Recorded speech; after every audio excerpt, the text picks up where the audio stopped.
Assalamualaikum warahmatullahi wabarakatuh.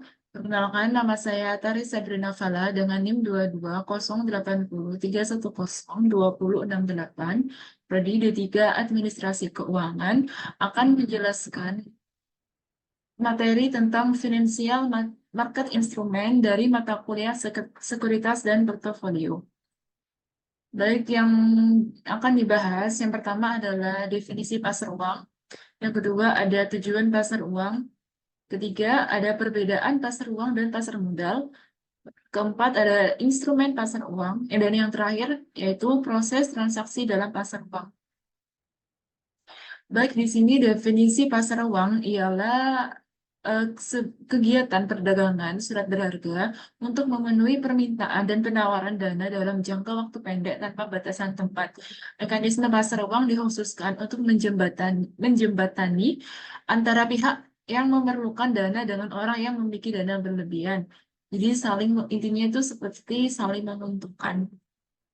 Lalu tujuan dari pasar uang ialah dari pihak yang membutuhkan dana, yaitu dapat memenuhi kebutuhan jangka pendek. Lalu untuk memenuhi kebutuhan likuiditas, yang terakhir ada untuk memenuhi kebutuhan modal kerja. Lalu ya, dari pihak yang menambahkan dana dari tujuan pasar uang yang pertama yaitu untuk memperoleh penghasilan dengan tingkat suku bunga tertentu. Ya, yang kedua yaitu membantu pihak-pihak yang mengalami kesulitan keuangan. Lalu di sini ada perbedaan pasar uang dan pasar modal. Yang pertama adalah jangka waktu dan kelola, yaitu jangka waktu dalam pasar uang yaitu melibatkan transaksi instrumen keuangan dengan jangka waktu yang pendek. Biasanya kurang dari setahun transaksi di pasar uang umumnya berfokus pada pengelolaan kas dan likuiditas dalam jangka pendek. Lalu jangka waktu dan kelola dalam pasar modal yaitu pasar modal itu melibatkan instrumen keuangan dengan jangka waktu yang lebih panjang, biasanya lebih dari 1 tahun. Transaksi di pasar modal berfokus pada investasi jangka panjang, seperti membeli saham atau obligasi, yang bertujuan untuk pertumbuhan modal dan pendapatan investasi. Jadi jangka waktu dan kelola pada pasar uang itu lebih pendek daripada pasar modal. Lalu yang kedua, perbedaan berdasarkan otoritas tertinggi, yaitu pada pasar uang, otoritas tertinggi pasar uang biasanya diatur oleh bank sentral dan lembaga keuangan yang berwenang. Nah, mereka itu bertanggung jawab untuk menjaga stabilitas sistem keuangan dengan mengawasi kegiatan di pasar uang. Lalu pada pasar modal, berdasarkan otoritas tertinggi, yaitu mereka pasar modal itu diatur oleh Badan Pengawas Pasar Modal atau Komisi Sekuritas di setiap negara. Dan mereka ini bertanggung jawab untuk mengawasi kegiatan di pasar modal dan melindungi investor dengan menetapkan peraturan.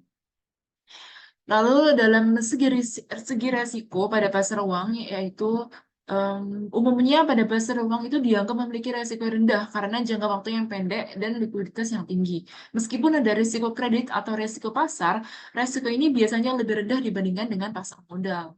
Nah, kenapa lebih rendah dari pasar modal? Karena pasar modal memiliki jangka waktu yang lebih panjang dan potensi volatilitas harga. Itulah resikonya. Dan resiko di pasar modal ini termasuk resiko pasar, resiko kredit, dan resiko likuiditas. Investor di pasar modal cenderung menghadapi fluktuasi nilai investasi yang lebih besar.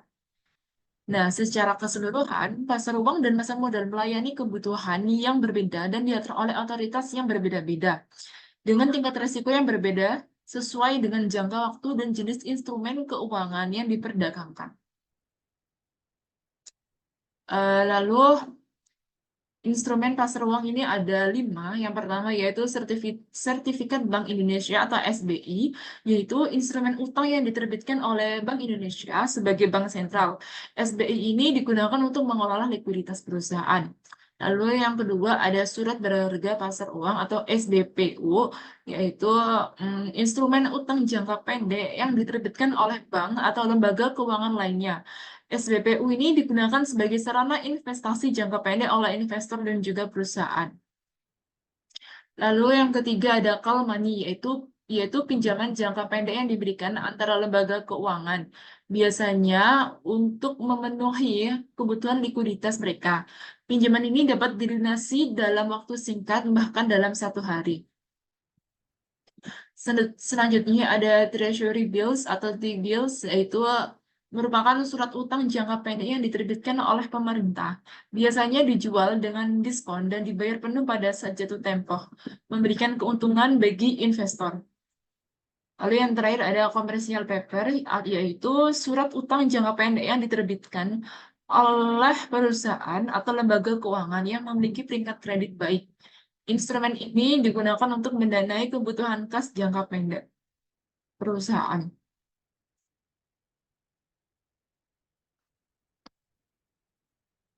Lalu yang terakhir adanya proses transaksi dalam pasar uang, yaitu yang pertama ada pasar uang antar bank.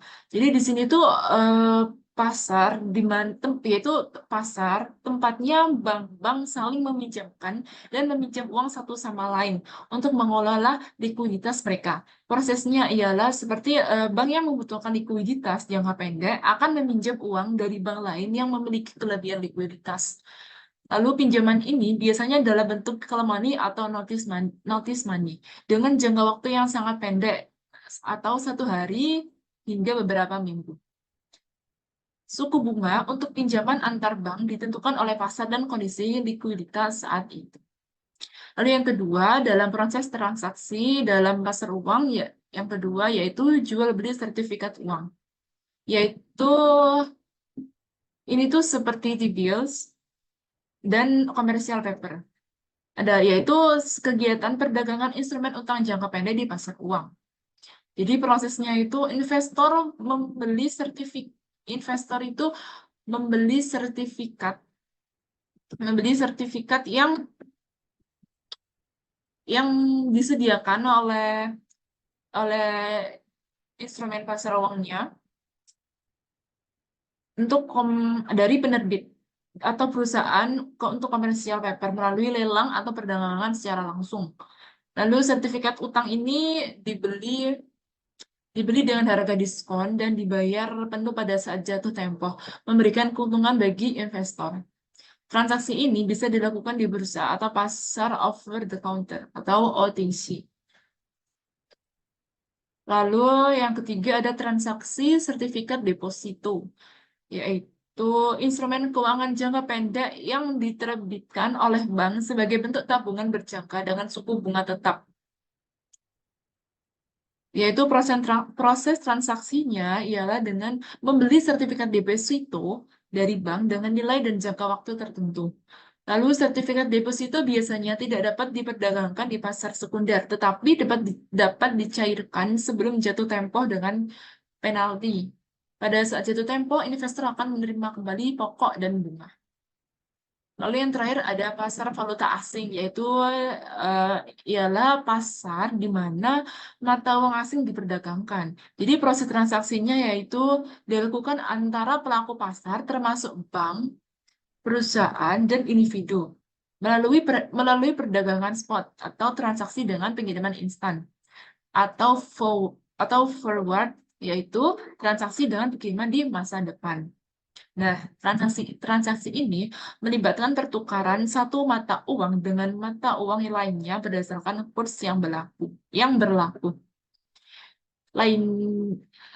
Lalu pasar valuta asing ini adalah pasar terbesar di dunia dan beroperasi 24 jam sehari. Jadi kesimpulannya ialah proses transaksi dalam pasar uang ini membantu menjaga likuiditas dan stabilitas keuangan dalam sistem keuangan global. Terima kasih. Mohon maaf jika ada kekurangan. Wassalamualaikum warahmatullahi wabarakatuh.